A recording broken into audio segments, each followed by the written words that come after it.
My name is Charlie Nasuti. This is my final exam for AP World History, and I'm just here so I won't get fined.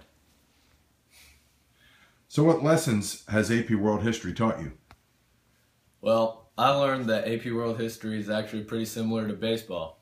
In baseball, for every 10 at-bats you get, if you have more than 3 hits, you're a pretty successful hitter. In AP World History, on the reading quizzes, if you get more than 3 out of 10, you're a pretty good student.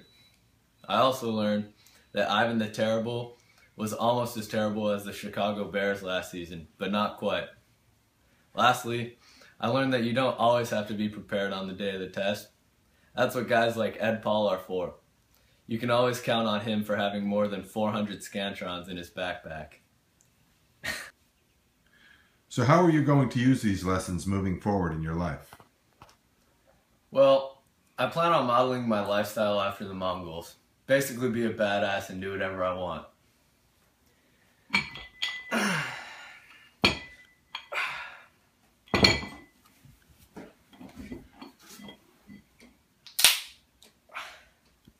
Hey Mom, why don't you make yourself useful and make me a sandwich? So what advice would you give to future AP World History students? Is that really your question? Well, if I had to answer that, I would say to do all your reading guides, watch John Green as much as possible, and study, I guess. But to be 100% honest, don't spend too much of your time studying, because expecting to pass an AP World History test is like expecting Mr. Munson to come to class in a shirt and tie. It's just not going to happen.